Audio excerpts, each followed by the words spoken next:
Zach, I have a favor to ask you. Could you please add $500 to this month's living expenses? What? Why would I do that? Well, it turns out your mother has been shopping online without us knowing, and she's been doing it with cash on delivery. Seriously? I can't believe it. My mom is so irresponsible sometimes.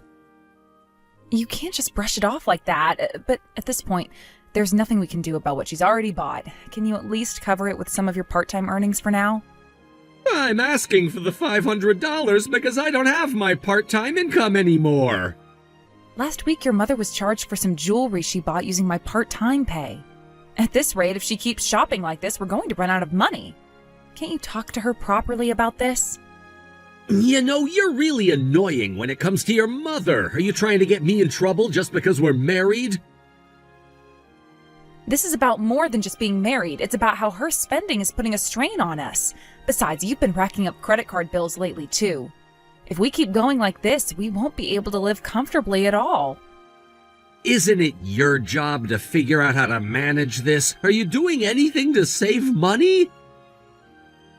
I am trying, but even with everything I've done, we're barely scraping by each month. Fine. I'll give you the $500, okay? But can't we enjoy a little luxury now and then just for once? Is this because your uncle from your mother's side passed away? Yeah, it seems that I'll be receiving some inheritance soon. I heard it's supposed to be around $20,000. That's a significant amount. Your mom is the only relative left, so she's going to receive all of it. It's lucky for you, isn't it? Even if the amount isn't huge, at least you can afford a few luxuries for a while. But we shouldn't count on it until it actually arrives, right? Besides, $20,000 is a lot of money, but it's not infinite. You should really think about how to plan and save it wisely. Stop nagging me. It's not even your money, so don't worry about it. That may be true, but maybe if you weren't so annoying, your mother wouldn't dislike you so much. People generally don't like being told what to do with their money. then both of you should stop being reckless. If she keeps spending without a care, we really will struggle to make ends meet. You're also picky about the meals I cook, and food costs a lot of money, you know. But I told you the inheritance is coming in, so everything will be fine. But it hasn't come in yet.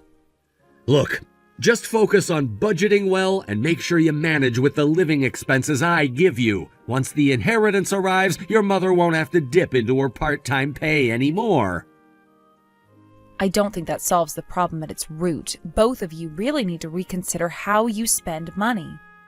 I know that. You're so annoying. I'm the one providing for us, so stop complaining all the time. And be nicer to my mom. You guys were arguing the other day. Can't you two just get along already?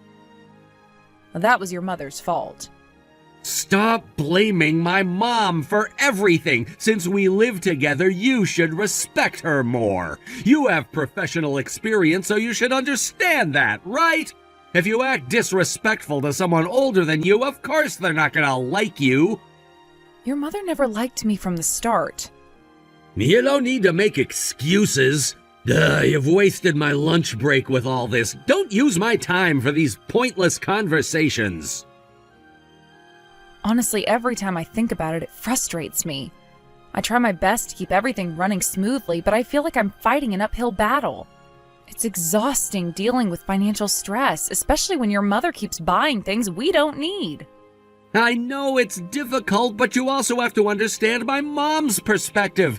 She grew up in a different time, when things were different. She may not realize how her actions are impacting us now. That's not an excuse for her behavior. Just because she grew up in a different time doesn't mean she can't adapt to the reality of today. We're living in a world where budgeting and financial responsibility are crucial. She should understand that by now. Maybe she just feels a little lost or insecure. After all, she has her own life and worries, and she's just trying to find a bit of happiness in her purchases. I understand that, but it's not sustainable. If she keeps spending like this, we'll drown in debt. It's not just about her happiness, it's about our future together. What if we want to start a family? We can't even think about that if we're struggling to pay the bills every month. I get it, I really do. I just think we need to approach this with more compassion. Instead of constantly criticizing her, maybe we should try to help her understand the situation. Perhaps we could even sit down together and talk about budgeting and how to manage money wisely. That's a good idea in theory, but do you honestly believe she would listen? She can be pretty stubborn when it comes to her spending habits. I fear that it might just turn into another argument. Well, if we don't try, we'll never know. You keep saying that you want us to live harmoniously, but avoiding the issue will only lead to resentment. You can't just bury your head in the sand and hope it goes away. Okay, you're right, but I just don't want to be the bad guy here. I don't want your mother to feel like we're ganging up on her. It's already hard for her after losing her brother, and I want to be sensitive to that. I understand your concern, but we have to prioritize our own well-being, too. If we let this go on, it'll hurt both of us in the long run. We have to find a balance between being understanding and asserting our needs. Fine, I'll try to bring it up gently, but if she reacts poorly, don't say I didn't warn you.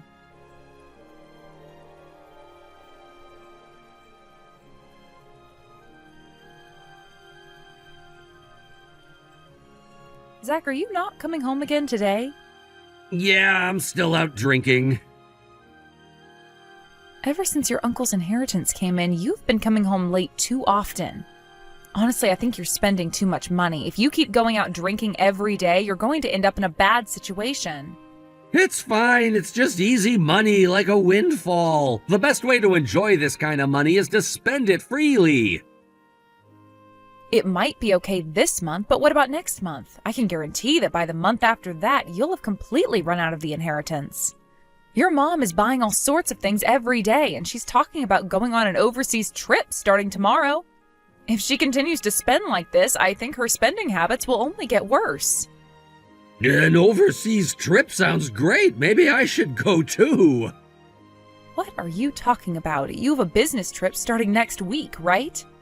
Oh yeah, you're right. Ugh, I'm so tired of this. I wish the inheritance had been enough for me to quit my job. Don't say ridiculous things. Seriously, can you please stop wasting money? If things continue like this, it's going to lead to a serious situation. You're so annoying. We have money right now, so just stop complaining. That's true for now, but what happens when the inheritance runs out? You keep nagging me, you know that? You're living off the money I've earned, so what gives? You're just a part-timer, so don't keep pushing me. If you have complaints, go make more money. The reason I quit my full-time job was that you asked me to. You wanted me to take care of the house more, and you said you didn't want to burden your mother. I wouldn't have minded if you'd kept your full-time job. Your mother is the one who said she didn't want to do housework and told me to have you be a housewife. Why are you bringing that up now? Huh? Because it's the truth. You know I said I wanted to keep working, right? If you had thought that way, you should have let me keep my job. I only passed on what my mother said. Seriously, you're really getting on my nerves. I was just trying to enjoy a drink, and now I have to hear about your complaints regarding money. It's because you and your mother are living recklessly. If you don't want to be told off, then get your act together. I'm not going to support you anymore. Huh? That's your punishment for talking back to us. If you have so many complaints, then just get out of the house. Live on your own. Are you serious? Yeah, I don't want to come back to a house with someone as annoying as you. Well, I'm gonna be on a business trip for a month starting next week anyway, so it doesn't matter. It annoys me that I'm paying the rent for this place while you're living here, so go sleep outside until you can reflect on your behavior. I see. I understand. Oh, really? You're okay with that? If you apologize, maybe I'll think about not kicking you out. No thanks. I'll leave. What a cheeky person you are. No wonder your mother dislikes you. By the way, I'm gonna turn off the power to my personal phone. There's no point in trying to contact me. Do whatever you want. I'll also do as I please.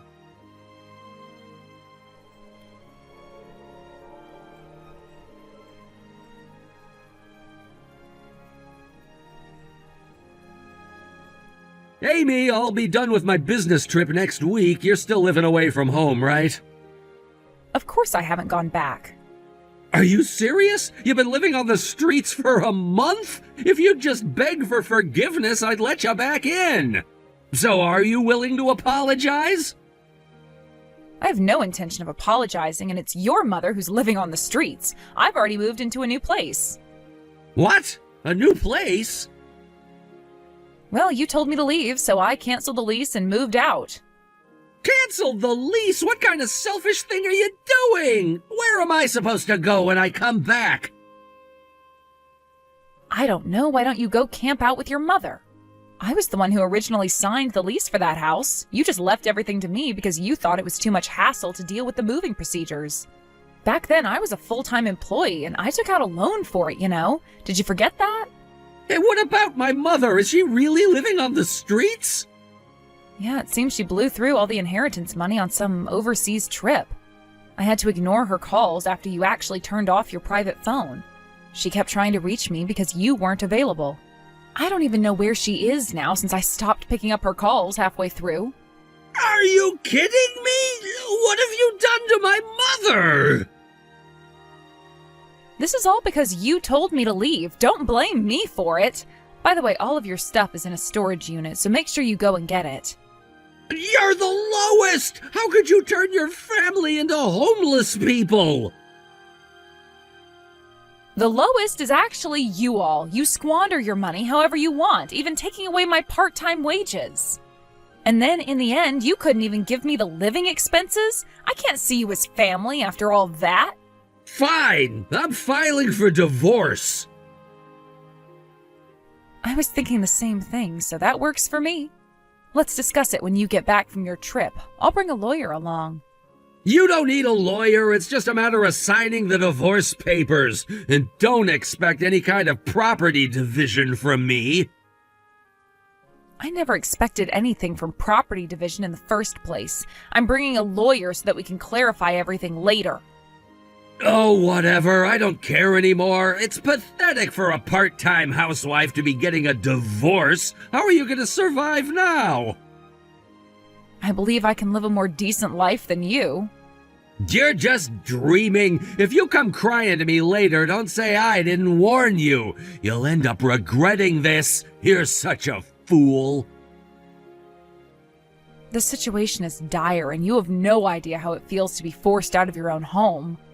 The life I was living with you was draining. You don't realize how toxic it is to live with someone who treats their own family like this. Toxic? You think you're the victim here? If anyone's toxic, it's you and your drama. You're the one who escalated this situation by refusing to compromise or see the big picture. I tried to compromise. You just wouldn't listen to me. Every time I brought up my concerns about your mother's spending, you brushed them off like they didn't matter. I wanted us to live within our means, but you just ignored everything. That's because you don't know how to have fun. You only think about saving money. Life isn't just about penny pinching every dollar. Sometimes you have to enjoy yourself, especially when you come into unexpected money. That's how you enjoy life. Enjoying life doesn't mean throwing money around carelessly. It means knowing when to splurge and when to save. Your mother's behavior is reckless and it's affecting us. You don't get it. My mother has been through so much. She finally got a taste of freedom with that inheritance, and now she can live a little. You should support her instead of criticizing everything she does. Support her? How can I support someone who's making decisions that jeopardize our financial stability? This isn't just about her, it's about us too. You really think I want to have this conversation? I'm just trying to enjoy what little freedom I have left without all your complaints weighing me down. I don't want to come back to a home filled with negativity and complaints. Negativity? You call wanting a stable financial situation negativity? This is called being responsible. It's about planning for our future instead of living in the moment and risking everything. Well, it's too late now. You chose to leave. You made this mess, and I'm not gonna clean it up for you. Just because I'm not as responsible as you think I should be doesn't mean I don't know how to take care of myself. Taking care of yourself is not the same as ignoring reality. Your carefree attitude is going to lead you to a dead end, and you'll find yourself alone because you pushed everyone away. Maybe I'll be better off alone than dealing with someone who can't see past their own fears. You're just projecting your insecurities onto me, and I'm tired of it. Insecurities? No, it's called facing the truth. The truth is that you're digging yourself a deeper hole, and I won't be around to witness it. I have my own life to worry about, and you're clearly not part of it anymore. I'm not asking you to be a part of my life anymore. I'm moving on, and you can do whatever you want. Just remember that you pushed me to this point. I'm glad you finally see it that way. You're right, you're free to make your own choices. But don't be surprised when those choices come back to bite you. Life has a funny way of teaching lessons when you least expect them. I'll take my chances. At least I'll be able to live without the constant fear of your judgment. I won't look back. Fine, good luck to you. Just remember, I won't be there to help you when you fall. That's exactly how I want it. Goodbye, Amy.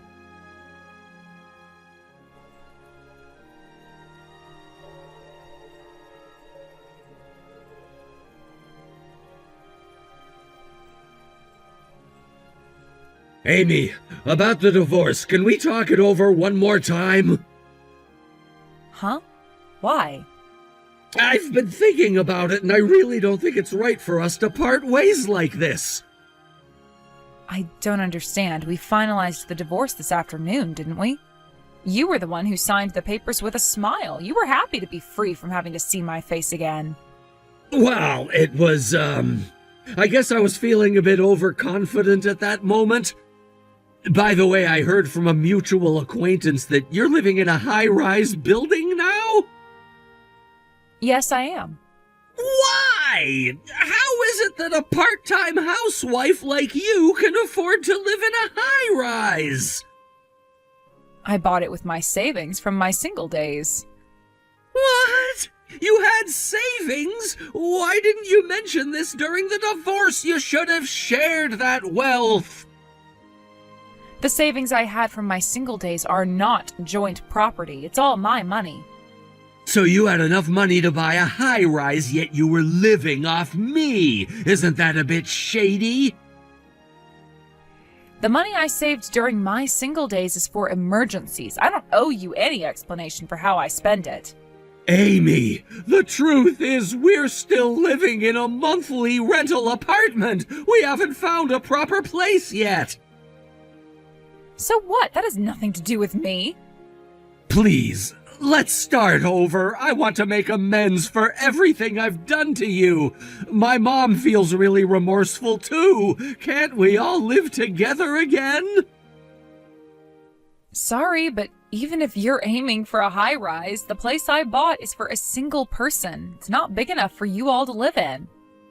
That's fine. Mom says she doesn't mind staying in the hallway. We won't be a bother to you.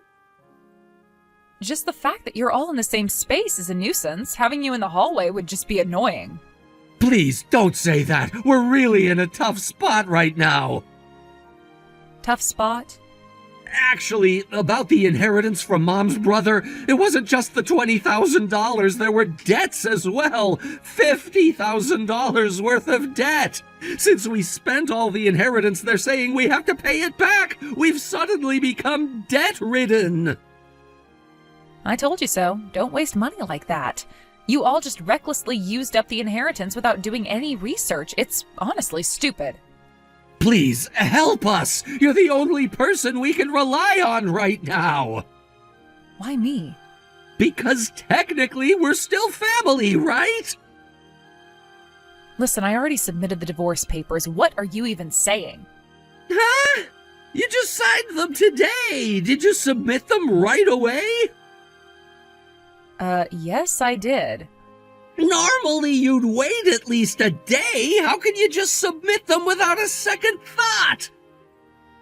You were the one who told me to submit them right away, remember? That doesn't mean you can just go ahead and submit them like that. There's no divorce. Take it back right now. It's too late. It's already been accepted. Now that it's inconvenient for you, you come to me for help? I'm really glad to be away from you all. I wish I had stopped putting up with it sooner. Amy, let's get married. What is wrong with your brain? Remarriage is out of the question. I'm really sorry for everything that happened. I'm sorry for not protecting you from my mother's harassment. I'm sorry for all the wasteful spending. It was all my fault. So please, let's start over. I have already given you everything I could. Since we got married, I did my best to avoid a divorce, and I put up with your mother's bullying, hoping she would eventually like me. But over the years of our marriage, nothing changed, did it? I can't believe things would suddenly get better now. This time I will truly change. I will listen to everything you say, so please don't abandon us. Then I have one last request. Never contact me again. That's the only thing you can do for me. No, I want to make you happy properly. This time as your husband, I will protect you. Please save the nonsense for your dreams. Remarrying you would only bring me unhappiness. In the end, it would be you who would regret it and come crawling back. Didn't you realize who the real fool is?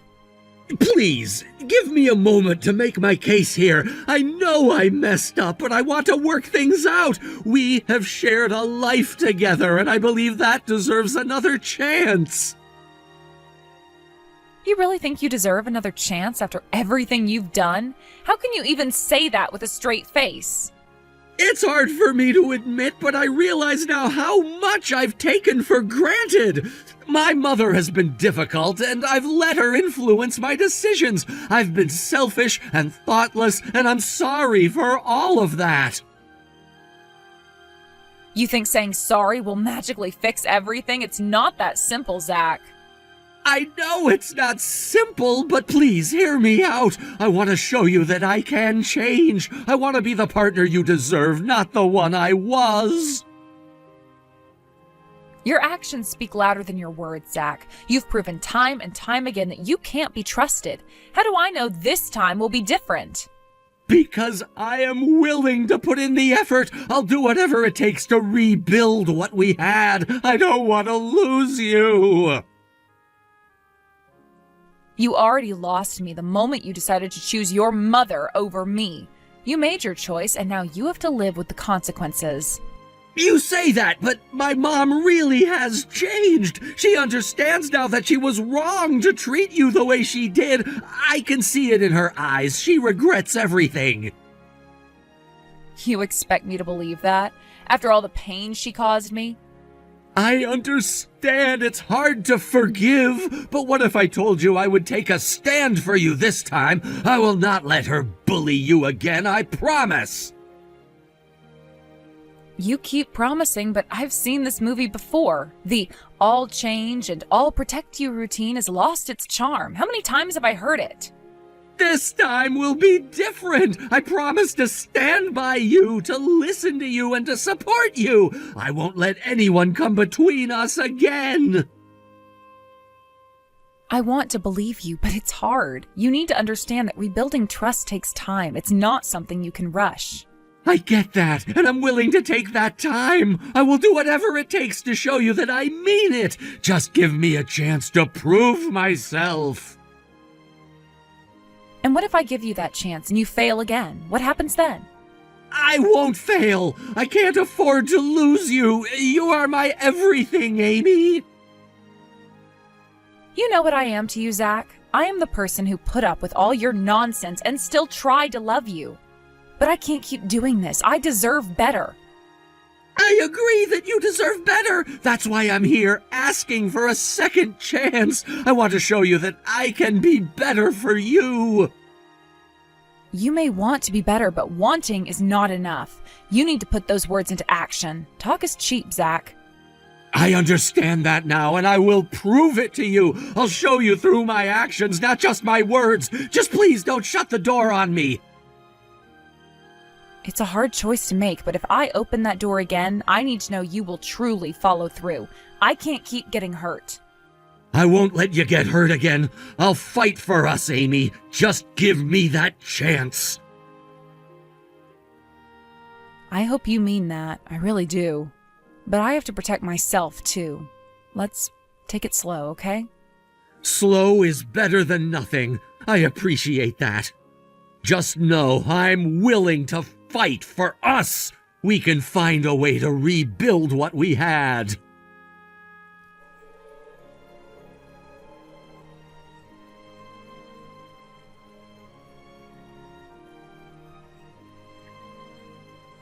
After everything that happened, I started receiving relentless messages from my ex-husband and my mother-in-law. They bombarded me with calls and texts filled with a mix of anger, desperation, and manipulation. It felt overwhelming, almost like they were attacking me from all sides, trying to guilt-trip me into reconsidering my decisions. It was as if they had transformed into these relentless demons, constantly trying to intrude into my life once again. Once I completed all the necessary paperwork for my health insurance and other formalities, I made a firm decision to block all their contact information. This step was crucial for my peace of mind, and I knew it was the right thing to do. I simply want nothing to do with them anymore. Their attempts to re-establish contact were exhausting and emotionally draining. From what I've gathered, my ex-husband and mother-in-law are currently struggling significantly. They've been forced to save every penny they can each month just to pay off their debts. I can only imagine how hard it must be for them, especially considering how they used to live without a care in the world. The extravagant lifestyle they enjoyed seems to have come crashing down, and I can't help but feel a sense of satisfaction knowing that they're facing the consequences of their past actions. Furthermore, I've heard that my ex-husband has been suggesting that his mother find a job to contribute to their household expenses. However, my mother-in-law is vehemently opposed to the idea, causing even more friction between them. It seems that every day is filled with arguments over financial matters, which has created a toxic environment. They're stuck in this relentless cycle of conflict, and honestly, I think they deserve every bit of it. If they want to spend the rest of their lives arguing and struggling together, so be it. I hope they fully experience the anguish of worrying about money on a daily basis. It's a lesson they need to learn, considering the way they treated me during our time together and the choices they made while I was still a part of their lives. I often think about the years I spent dealing with their negativity, and I believe it's time for them to confront the harsh reality of their financial mismanagement. On the other hand, I have moved on. After purchasing my new apartment in the high-rise, I quickly found a job and am currently working as a full-time employee. Although I'm still adjusting to my new workplace and navigating the challenges of a busy schedule, I feel a sense of relief and contentment that I haven't felt in a long time. The change of environment has been incredibly refreshing, and I can focus on my work without the toxic influence of my past. I genuinely believe I'm living fulfilling days now, and I'm grateful for the peace I've found. There are no more frivolous spenders around me, no one trying to harass me or bring me down. The office environment is professional and focused, allowing me to concentrate on my responsibilities without the distractions of drama or conflict. I find that I can thrive in this setting as I am surrounded by motivated individuals who share my work ethic. I truly feel like I'm in a better place, both professionally and personally. As I reflect on my life now, I've come to understand that while happiness cannot be bought with money, there are indeed many things that money can help facilitate. Having financial stability allows me to make choices that enhance my quality of life, whether it's enjoying a nice meal, taking a small trip, or simply being able to indulge in a hobby. Having a secure financial base gives me the freedom to live life on my own terms. I can invest in experiences that bring me joy rather than worrying about making ends meet. Looking ahead, I am determined to continue working hard and saving money. I want to create a life that feels rich and rewarding, not just in material wealth, but in experiences and personal growth. I plan to invest in my future, whether it's by saving for additional comforts, pursuing further education, or simply ensuring that I have the resources to take care of myself in any situation. It's about striking a balance between enjoying the present and preparing for what lies ahead. As I navigate this new chapter of my life, I also want to find my own version of happiness again. It's a journey that will take time, and I know there will be ups and downs along the way, but I feel optimistic about the future. I look forward to discovering what brings me joy, whether that's exploring new interests, building new friendships, or perhaps even pursuing passions I had never had the chance to experience before. I've realized that I can no longer allow the toxicity of my past to dictate my future. The experiences with my ex-husband and mother-in-law were challenging, but they've also taught me invaluable lessons about self-worth, independence, and resilience. I've learned to stand up for myself and to prioritize my own needs and happiness. It's liberating to finally feel free from the emotional baggage that weighed me down for so long. I understand that I deserve a life filled with positivity and love, free from the weight of other people's expectations and negativity. As I continue on this path, I will be sure to surround myself with supportive and encouraging individuals who uplift me and inspire me to grow. The past may have shaped me, but it does not define me. I'm looking forward to what's next, and I am ready to embrace whatever comes my way.